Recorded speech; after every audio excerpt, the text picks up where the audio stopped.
30% से भी कम लोग हमारे देश में हेल्थ इंश्योरेंस लेते हैं। सो अगर आप ये वीडियो देख रहे हैं तो कांग्रेचुलेशंस, आप उन लोगों में जो अपने फ्यूचर को लेकर बहुत ज्यादा सीरियस हैं, क्योंकि बाकी के 70% लोगों को हेल्थ इंश्योरेंस की इंपॉर्टेंस तब पता चलेगी जब वो या उनकी फैमिली में कोई इंसान हॉस्पिटल में एडमिट होगा। लेकिन दोस्तों, सिर्फ हेल्थ इंश्योरेंस लेना काफी नहीं होता, क्योंकि देखिए हम में से कई सारे लोग ये गलती करते हैं कि वो गलत पॉलिसी चूज कर लेते हैं और उसके बाद में रिलैक्स होकर बैठ जाते हैं कि जब भी कोई तकलीफ आएगी मुझे आसानी से क्लेम मिल जाएगा। लेकिन एक्चुअल में जब तकलीफ आती है तो क्लेम रिजेक्ट हो जाता है। अब देखिए दोस्तों, हेल्थ इंश्योरेंस लेना एक तरीके का इन्वेस्टमेंट डिसीजन होता है, लेकिन सैड पार्ट क्या है, हम में से मैक्सिमम लोग उन लोगों से इंश्योरेंस लेते हैं जो लोग अपने काम को लेकर खुद सीरियस नहीं है। क्योंकि देखिए आज के टाइम मार्केट में जितने भी एजेंट्स घूम रहे हैं जो हेल्थ इंश्योरेंस सेल करते हैं, उनमें से मैक्सिमम ऐसे हैं जो पार्ट टाइम इस काम को करते हैं। अब जरा खुद सोच के देखिए, अगर आप किसी पार्ट टाइम काम करने वाले इंसान से इंश्योरेंस ले लेंगे और जब आपको क्लेम लेने की बारी आएगी तो वो आदमी आपको मिलेगा ही नहीं, तो आपको क्लेम कैसे मिलेगा? अब देखिए, मैं ये नहीं कह रहा हूं कि क्लेम नहीं मिलेगा, लेकिन कमीशन उसने कमाया, लेकिन मगजमारी पूरी की पूरी आपको करनी पड़ेगी। सो दोस्तों, अगर आपको अपनी लाइफ में सुकून चाहिए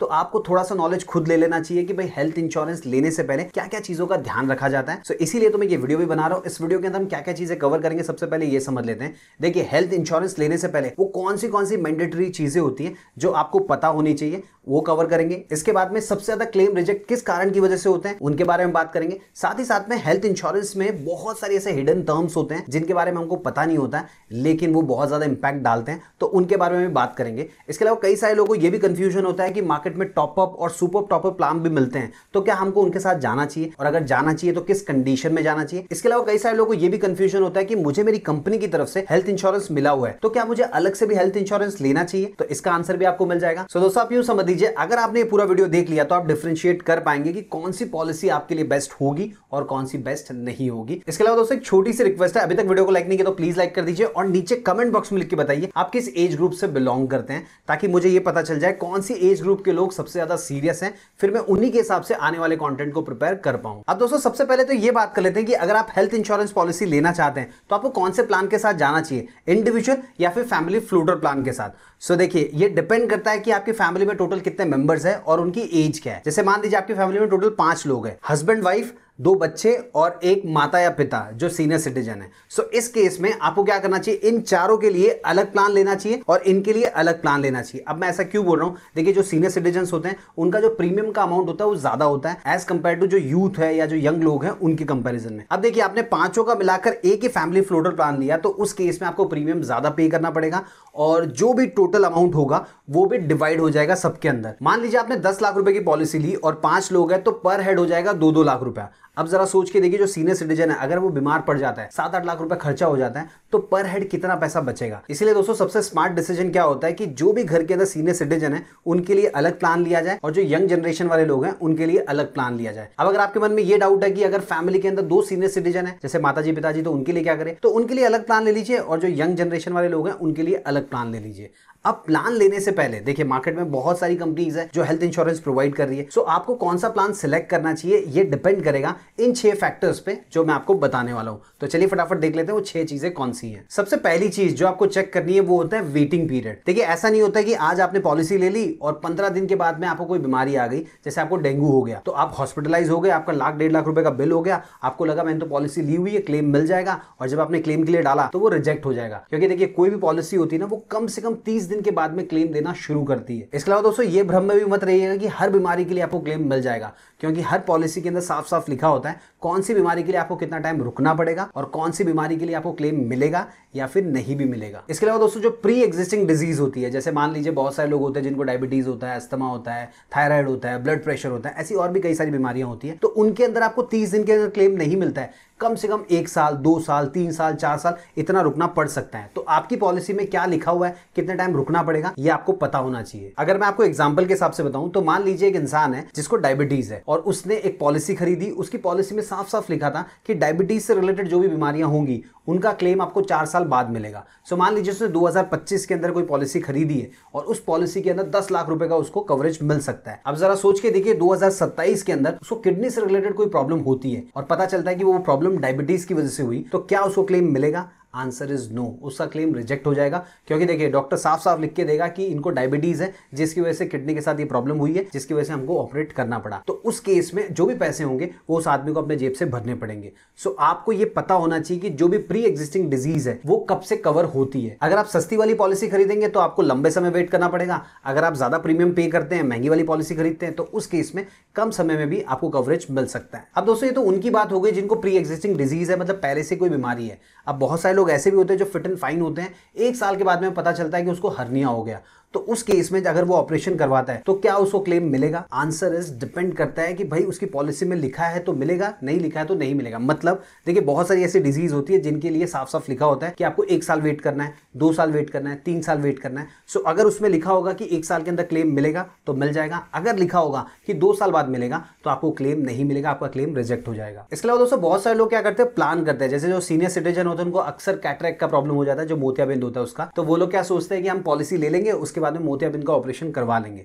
लेकिन मैं आपको साफ साफ बता देता हूं, मैक्सिमम पॉलिसीज में आपको 1 से 2 साल तक रुकना पड़ता है। और बहुत बार जो सीनियर सिटीजन होते हैं उनको जॉइंट का रिप्लेसमेंट भी करवाना होता है, तो उसके लिए भी रुकना होता है। तो इसीलिए मैं कह रहा हूं कि कोई भी पॉलिसी जब आप परचेस करते हैं तो उससे पहले उस पॉलिसी को अच्छे से पढ़ लीजिए, उसमें कितने टाइम का वेटिंग पीरियड है ये आपको पता होना चाहिए। और बहुत सारी ऐसी डिजीज होती है, बहुत सारी ऐसे ऑपरेशंस होते हैं जिनके लिए आपको क्लेम मिलता ही नहीं है, वो भी साफ साफ लिखा होता है। जैसे मान लीजिए आप डेंटल से रिलेटेड कुछ कराते हैं, दांत में कोई तकलीफ हो गई, आपको रूट कैनाल कराना है, कुछ भी चीज करानी है, तो उसका आपको क्लेम नहीं मिलता है। प्लास्टिक सर्जरी करा रहे हैं उसका क्लेम नहीं मिलता है, आप IVF करा रहे हैं उसका क्लेम नहीं मिलता है। ऐसी और भी बहुत सारी चीजें होती है जिनका क्लेम साफ साफ मना कर दिया जाता है। तो हमें एज अ कंज्यूमर खुद सामने से अवेयर होना चाहिए कि हमारी जो रिक्वायरमेंट है उसके हिसाब से वो पॉलिसी सही है या नहीं है। तो सबसे पहली चीज जो आप चेक करेंगे वो होगा वेटिंग पीरियड, कितना समय आपको किस बीमारी के लिए या किस ऑपरेशन के लिए रुकना होगा। दूसरी चीज है सब लिमिट और रूम रेंटल कैपिंग। देखिए जब भी कोई बीमार पड़ता है तो हम किसी हॉस्पिटल में एडमिट करते हैं, और जहां कहीं भी एडमिट करते हैं वहां पे पर डे का रूम रेंट हमको पे करना पड़ता है।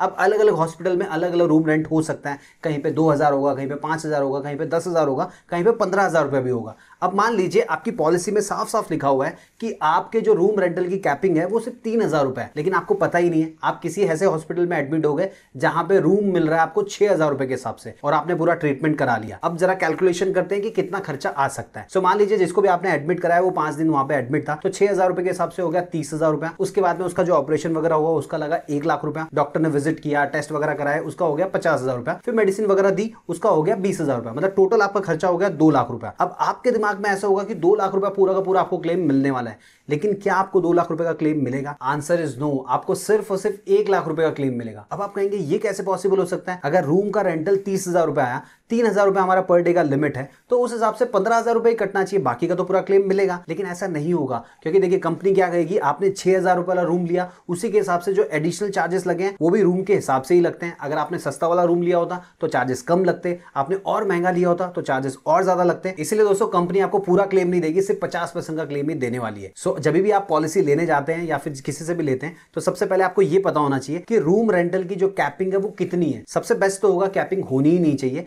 लेकिन अगर है भी तो थोड़ी सी ज्यादा होनी चाहिए। अब आपके मन में ख्याल आएगा कि कितनी कैपिंग होगी तो सबसे बेस्ट होगा। सो देखिए इसका मैं आपको कोई फिक्स नंबर नहीं बता सकता, क्योंकि आप जहां पे रहते हैं उसके आसपास में कौन से हॉस्पिटल्स हैं उसके हिसाब से आपको डिसाइड करना होगा। जैसे मान लीजिए आप मुंबई या दिल्ली में रहते हैं और आपके आसपास में जितने भी हॉस्पिटल्स हैं वहां पे कम से कम रूम का रेंट है 5,000 रुपया, तो उस केस में आपकी जो रेंटल कैपिंग होगी वो 5,000 रुपए के ऊपर होनी चाहिए या फिर नो कैपिंग होनी चाहिए, ताकि आपको इस प्रकार की प्रॉब्लम फेस करने की जरूरत ना पड़े। अब बात कर लेते हैं सब लिमिट के बारे में। ये क्या होता है?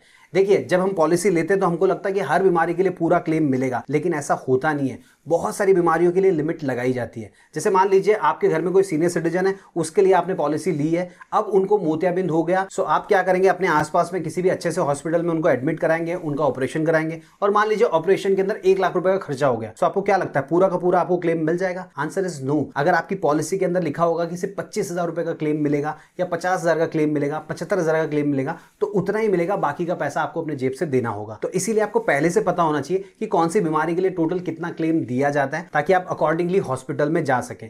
वैसे सबसे बेस्ट तो यही होगा कि किसी भी बीमारी के लिए कोई सब लिमिट नहीं होनी चाहिए, लेकिन अगर आप ध्यान से देखेंगे तो कई सारी डिजीज या कई सारे ऑपरेशन ऐसे होते हैं जिनके ऊपर लिमिट लगाई जाती है। अब हो सकता है आप में से कुछ लोग सोच रहे होंगे ये जो कंपनीज होती है ऐसी टर्म्स एंड कंडीशन बनाती क्यों है। सो देखिए इसके पीछे दो रीजन है। सबसे पहला, जो भी सीनियर सिटीजन होते हैं उनका अगर कोई भी ऑपरेशन होता है, उनको कोई भी ट्रीटमेंट होता है तो उसमें पैसे बहुत ज्यादा लगते हैं, तो कंपनी चाहेगी कि मैं कम से कम पैसा खर्चा करूं, इसीलिए वो ऐसी लिमिट, ऐसे हिडन क्लॉज डाल देते हैं जिससे उनको कम से कम पैसे खर्च करने पड़े। दूसरा रीजन क्या है, जो मेट्रो सिटीज है जैसे कि मुंबई हो गया, दिल्ली हो गया, बैंगलोर हो गया, यहाँ पे जितने भी हॉस्पिटल्स हैं वहां पे खर्चा बहुत ज्यादा होता है। अब अगर उन्होंने कोई लिमिट नहीं डाली तो पूरा का पूरा पैसा उनको ही देना पड़ेगा, तो इसकी वजह से भी वो लिमिट लगाते हैं। लेकिन दोस्तों एज ए कंज्यूमर ये हमारी रिस्पॉन्सिबिलिटी है कि कोई भी पॉलिसी लेने से पहले ये सारी चीजें चेक कर लें। सब लिमिट अगर है तो कितनी है, अगर बहुत कम है तो वो पॉलिसी हमको नहीं लेनी चाहिए। तीसरी चीज जिसका आपको ध्यान रखना है वो है को पेमेंट क्लॉज। अब देखिए बहुत सारी सस्ती वाली पॉलिसी के अंदर ये क्लॉज डाल दिया जाता है ताकि जो कंपनी उसको पूरा क्लेम देने की जरूरत ना पड़े। अब मान लीजिए आपने एक पॉलिसी खरीदी जिसको आपने पढ़ा नहीं, आपने साइन वाइन करके पॉलिसी ले ली और उसके अंदर एक क्लॉज है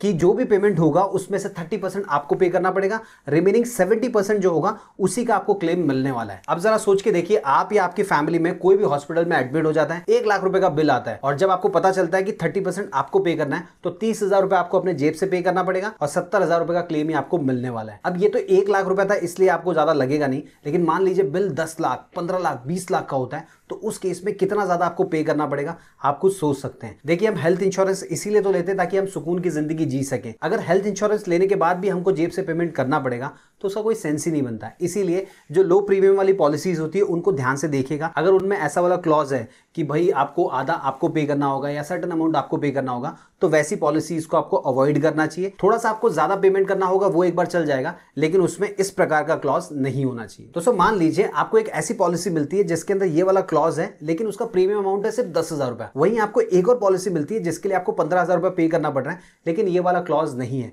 सो ऐसे केस में मैं तो आंख बंद करके जो 15,000 वाली है उसके साथ जाऊंगा, क्योंकि देखिए शॉर्ट टर्म में मुझे ज्यादा पैसे पे करने पड़ रहे हैं लेकिन जब मुसीबत आएगी तो मेरे बहुत ज्यादा पैसे बच जाएंगे। चौथी चीज जो आपको देखनी है, जिस भी कंपनी से आप पॉलिसी लेना चाहते हैं उसके पास कितने हॉस्पिटल्स का नेटवर्क है। अब जरा सोच के देखिए, एक कंपनी है जिसके पास 500, 700, 1000 हॉस्पिटल का नेटवर्क है लेकिन आप जहां पे रहते हैं उसके आसपास में कोई हॉस्पिटल उसके नेटवर्क में आता ही नहीं है। अब ऐसी कंपनी की पॉलिसी लेने से आपको फायदा होगा? Answer is no. देखिए सबसे पहले तो आपको ये चेक करना चाहिए आपके आसपास में कितने हॉस्पिटल्स है और उनका टाइप कौन सी कंपनीज है। अब मान लीजिए अगर आपको पता चलता है 3-4 कंपनीज के साथ है तो उन कंपनीज में से बेस्ट कंपनी कौन सी है और वो कौन सी अच्छा प्लान प्रोवाइड कर रही है उसके साथ आपको जाना चाहिए। अब हो सकता है आप में से कुछ लोग सोच रहे होंगे, मान लीजिए उसके नेटवर्क में कोई भी हॉस्पिटल हमारे आसपास में नहीं होगा तो हम किसी भी हॉस्पिटल में ऑपरेशन करवा सकते हैं या ट्रीटमेंट ले सकते हैं, उसके बाद में क्लेम के लिए डाल सकते हैं। सो देखिए एक चीज मैं आपको बोलना चाहूंगा, अगर उनके नेटवर्क वाले हॉस्पिटल में आप जाते हैं तो आपका इलाज कैशलेस हो जाएगा। मतलब आप वहां पे जाएंगे, जो भी ट्रीटमेंट होगा उसका जितना भी खर्चा होगा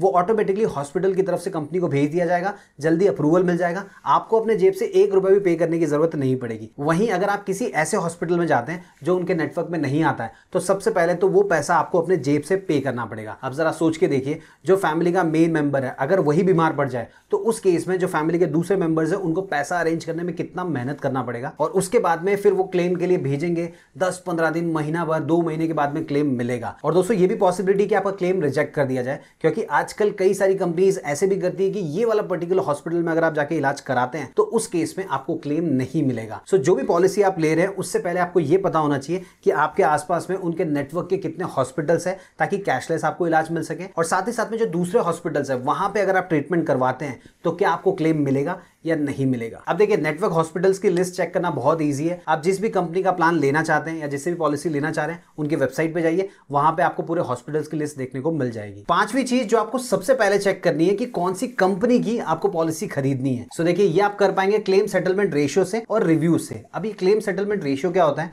एक साल भर के अंदर कंपनी को कितने सारे क्लेम्स मिले और उनमें से कितने क्लेम्स को उन्होंने अप्रूव किया। जैसे मान लीजिए XYZ कंपनी है, पूरे साल भर में उसको 1000 क्लेम्स मिले, उनमें से उसने 950 क्लेम्स को अप्रूव कर दिया, तो उस केस में रेशियो जो निकलेगा वो निकलेगा 95% का। वैसे मैं आपको बता देता हूं, अगर रेशियो 99 से लेकर 95 के बीच में तो बहुत अच्छी कंपनी है, उसकी पॉलिसी आप ले सकते हैं। लेकिन रेशियो 95 से लेकर 90 के बीच में तो आप लेने के बारे में सोच सकते हैं, लेकिन उससे पहले बहुत आपको रिसर्च करनी होगी। लेकिन दोस्तों अगर रेशियो 90% से नीचे है तो आपको उस कंपनी से दूर रहना चाहिए। अब आप कहेंगे कि हमको कैसे पता चलेगा किस कंपनी का क्लेम सेटलमेंट रेशियो कितना है। सो देखिए मैं आपको एक चीज बताना चाहता हूं, हमारे देश के अंदर इंश्योरेंस को जो रेगुलेट करने वाली बॉडी है, insurance regulatory and development authority of India, ये हर साल एक डेटा निकालती है। तो इनकी वेबसाइट पे जाके आप चेक कर सकते हैं कौन सी कंपनी का क्लेम सेटलमेंट रेशियो कितना है, या फिर और भी दूसरे एग्रीगेटर प्लेटफॉर्म्स है, वहां पे जाके भी आप चेक कर सकते हैं। लेकिन दोस्तों मैं आपको एक चीज बोलना चाहूंगा, आपको सिर्फ ये क्लेम सेटलमेंट रेशियो के ऊपर भरोसा नहीं करना चाहिए। आपको इंटरनेट के ऊपर जो दूसरे प्लेटफॉर्म्स हैं, जैसे कि आप गूगल में चेक कर सकते हैं उनके रिव्यूज कैसे हैं, उसके बाद में कोरा में चेक कर सकते हैं, रेडिट में चेक कर सकते हैं, यूट्यूब पे जाके चेक कर सकते हैं किसी ने क्या उस कंपनी के बारे में कोई वीडियो बनाया कि क्लेम देने में कितना टाइम लगाया, क्या क्या नाटक किए, कितने डॉक्यूमेंट्स मांगे। ये सारी चीजें रिसर्च करने के बाद में, ये रिव्यू करने के बाद में आपको डिसीजन लेना चाहिए कि कौन सी कंपनी की पॉलिसी आप लेने वाले हैं। लेकिन उससे पहले आपको क्या करना है, अपने आसपास में जितने भी हॉस्पिटल्स हैं उनमें चेक करना है कौन सी कंपनियों के साथ टाइप है। जैसे मान लीजिए 3-4 कंपनियों का नाम आपको मिलता है, तो उनमें से आपको डिसाइड करना है किसका क्लेम सेटलमेंट रेशियो अच्छा है, किसके रिव्यूज अच्छे हैं। और आपको जब एक कंपनी मिल जाती है तो उसके बाद में उस कंपनी में कौन से प्लान्स हैं, कौन सी पॉलिसीज आपको ऑफर की जा रही है, उनको आप चेक कर सकते हैं। अगर उसमें आपको कोई भी अच्छा नहीं मिलता है तो आप उससे थोड़ी कम अच्छी वाली कंपनी है उसके साथ भी जा सकते हैं। सो दोस्तों, अगर आपको हेल्थ इंश्योरेंस पॉलिसी लेनी है तो ये 5 चीजें तो आपको चेक करनी ही चाहिए। इसके अलावा कुछ छोटी छोटी चीजें और भी होती है, अगर वो भी आप चेक कर लेंगे तो आप बेटर डिसीजन ले पाएंगे। अब देखिए दोस्तों, एक चीज होती है रिस्टोरेशन ऑफ कवरेज। अब ये क्या होता है, जैसे मान लीजिए आपने कोई पॉलिसी ली, उसमें आपका सम इंश्योर्ड अमाउंट जो है वो 10 लाख रुपए का है। सो आपने कहीं पे ट्रीटमेंट कराया, उसमें से 7-8 लाख रुपए खर्चा हो गया,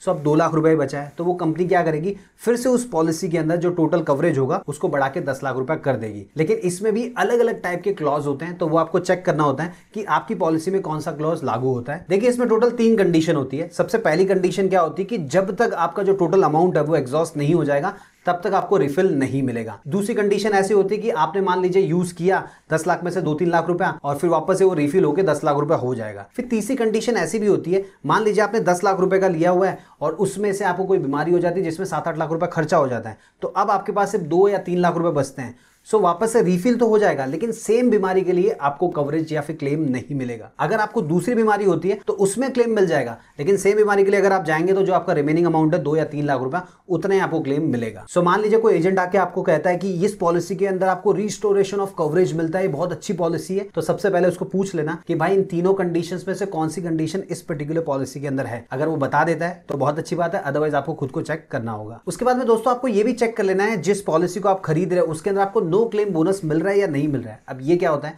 जैसे मान लीजिए इस साल मैंने पॉलिसी खरीदी लेकिन इस साल मुझे कोई बीमारी हुई नहीं, तो मैंने कुछ भी क्लेम नहीं किया, तो उस केस में जो भी अमाउंट होगा वो अगले साल कैरी फॉरवर्ड होता है या नहीं होता है। देखिए, पूरा का पूरा अमाउंट अगले साल कैरी फॉरवर्ड नहीं होगा। जैसे मान लीजिए मैंने पॉलिसी ली है 10 लाख रुपए की, तो उसमें से हो सकता है कंपनी कहेगी कि आधा होगा या 20% होगा, 30% होगा, तो जो भी होगा वो आपका नेक्स्ट टाइम कैरी फॉरवर्ड हो जाएगा। सो मान लीजिए 50% है, तो नेक्स्ट टाइम जो मुझे सम इंश्योर्ड मिलेगा अमाउंट वो मिलेगा 15 लाख रुपए का। लेकिन दोस्तों प्रीमियम का जो अमाउंट होगा वो सेम टू सेम होने वाला है। और हाँ, एक चीज क्लियर कर देता हूं, ऐसा नहीं होगा कि ये बढ़ते बढ़ते बहुत बड़ा अमाउंट हो जाएगा। एक लिमिट कंपनी सेट करेगी कि मैक्सिमम इतना ही हो सकता है। साथ ही साथ में आपको कंपनी को ये भी पूछ लेना है या फिर जो एजेंट आता है उससे आपको ये भी बात कर लेनी है कि भाई देख, मेरा बढ़ते बढ़ते मान लीजिए 25 लाख रुपए तक हो गया, फिर मैंने इसको यूज कर लिया, तो 25 लाख रुपए में से कम होगा या फिर वापस से वो जो मेरी लिमिट होगी वो 10 लाख पे पहुंच जाएगी, ये भी आपको क्लियर करना होगा। इसके अलावा दोस्तों जो हेल्थ इंश्योरेंस पॉलिसीज होती है उसमें से बहुत में ऐसा होता है आपको फ्री हेल्थ चेकअप मिलता है। सो जो भी हेल्थ चेकअप आपको मिल रहा है हर साल आपको करवाना चाहिए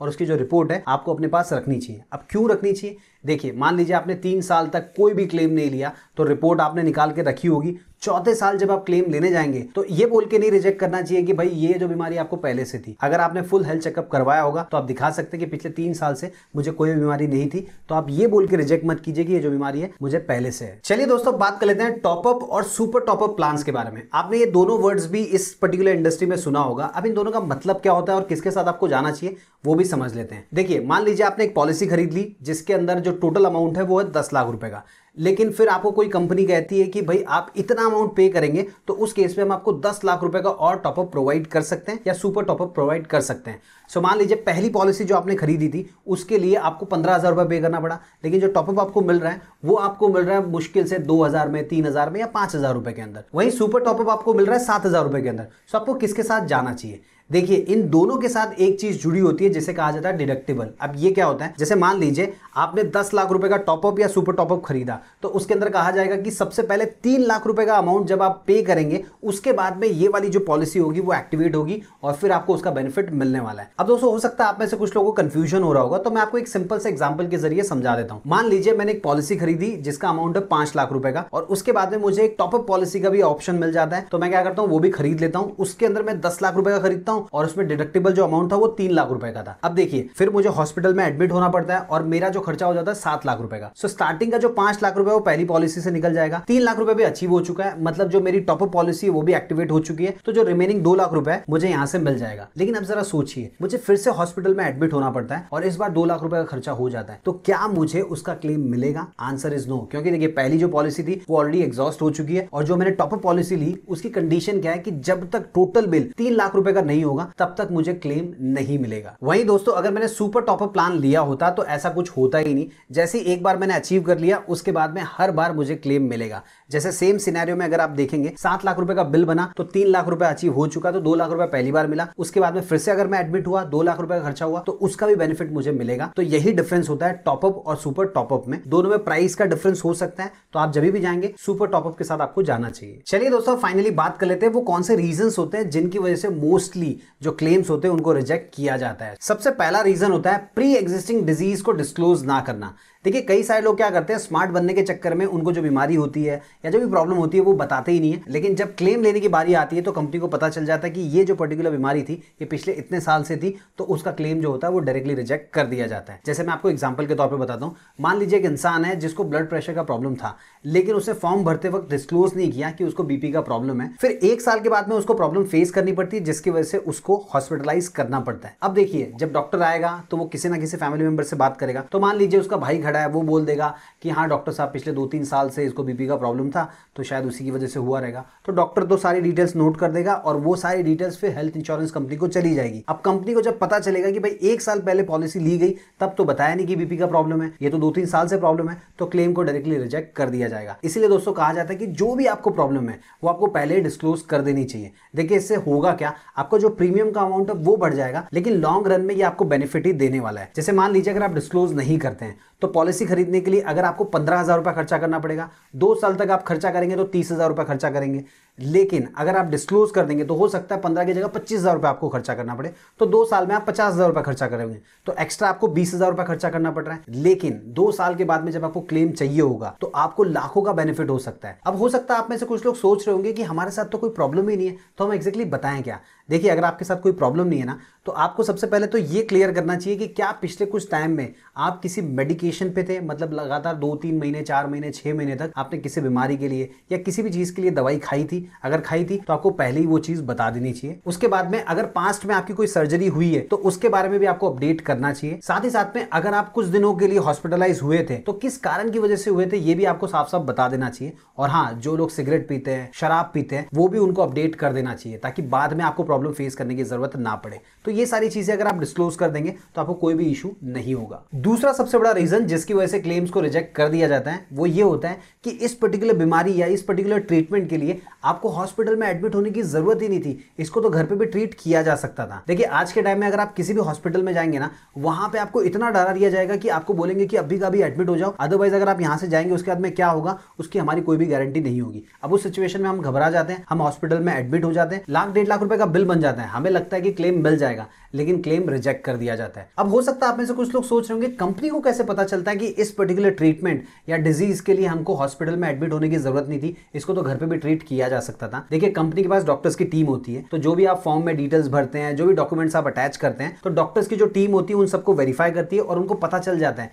कि ये जो बीमारी थी इसके लिए एडमिट होने की जरूरत नहीं थी, इसीलिए क्लेम को रिजेक्ट कर दिया जाता है। सो दोस्तों इस प्रॉब्लम का सबसे बेस्ट सॉल्यूशन क्या है, उन्हीं हॉस्पिटल्स में जाइए जो इनके नेटवर्क में आते हैं और कैशलेस भी है। देखिए इनके हॉस्पिटल के डॉक्टर्स होंगे तो वो जानबूझ के आपको वहां पे एडमिट नहीं करवाएंगे, क्योंकि उनको पता है कि एडमिट करवा लिया तो कंपनी इसका क्लेम नहीं देगी। तीसरा रीजन क्या होता है क्लेम रिजेक्ट होने का, वेटिंग पीरियड के बारे में पता नहीं होता। अब वेटिंग पीरियड क्या होता है इसके बारे में डिटेल में हमने ऑलरेडी डिस्कस कर लिया है कि भाई कौन सी बीमारी के लिए आपको कितना वेट करना होगा और किस चीज के लिए आपको वेट करना होगा, ये सारी चीजें आपको पता होनी चाहिए। अगर नहीं पता होती है तो उस केस में आपका जो क्लेम होता है वो रिजेक्ट कर दिया जाता है। चौथा रीजन है कोई ऐसा ट्रीटमेंट करवाया जाता है जो पॉलिसी के अंडर में आता ही नहीं है। जैसे मान लीजिए कोई कपल है, वो पिछले 3-4 साल से प्रीमियम भर रहे हैं और अब वो बेबी का प्लानिंग करते हैं, उसके बाद में उनका मैटरनिटी का जो खर्चा आता है उनको लगता है उनकी पॉलिसी से कवर हो जाएगा, लेकिन जब वो क्लेम के लिए भेजते हैं तो क्लेम को रिजेक्ट कर दिया जाता है क्योंकि उनकी पॉलिसी में मैटरनिटी का कवर है ही नहीं। सो दोस्तों अगर कोई भी कपल बेबी प्लान कर रहा है तो उस केस में उसे पहले से प्लानिंग करनी चाहिए कि कौन सी पॉलिसी पॉलिसी लेनी चाहिए और उस पॉलिसी में मैटरनिटी का कवर मिलता है, नहीं मिलता है, अगर मिलता है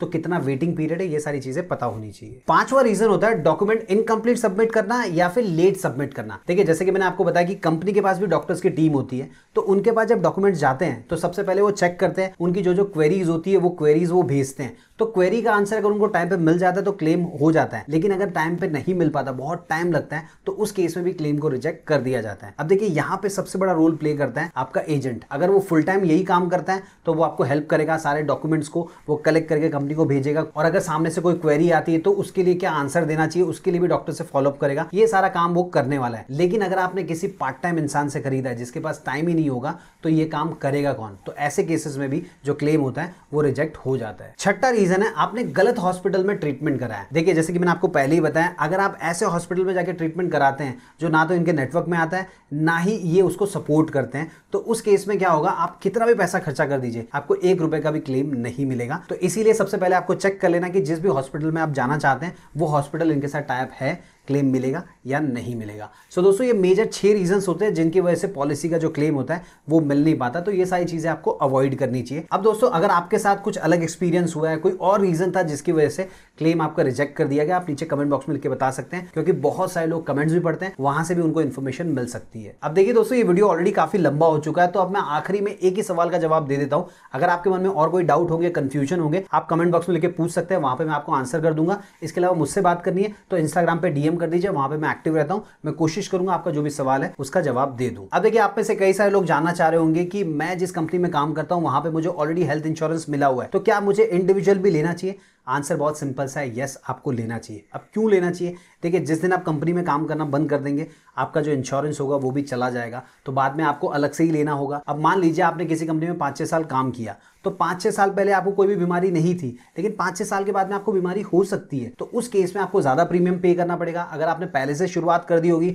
तो जो भी वेटिंग पीरियड होता है, जो भी सारी चीजें होती है वो ऑलरेडी पास हो चुकी होगी, तो जब भी आपको क्लेम लेने की जरूरत पड़ेगी आपको आसानी से क्लेम मिल जाएगा। उम्मीद है दोस्तों इस वीडियो में आपके बहुत सारे डाउट्स क्लियर हुए होंगे, आपको कुछ नया सीखने को मिला होगा। अगर मिला तो इस वीडियो को अपने दोस्तों के साथ शेयर कर सकते हैं। वीडियो पसंद आए तो वीडियो को लाइक कीजिए, चैनल को सब्सक्राइब कर लीजिए, ताकि जब भी मैं कोई यूजफुल वीडियो अपलोड करूं उसके बारे में आपको सबसे पहले पता चल जाए। मिलते हैं दोस्तों अगले वीडियो में फिर एक इंटरेस्टिंग टॉपिक के साथ।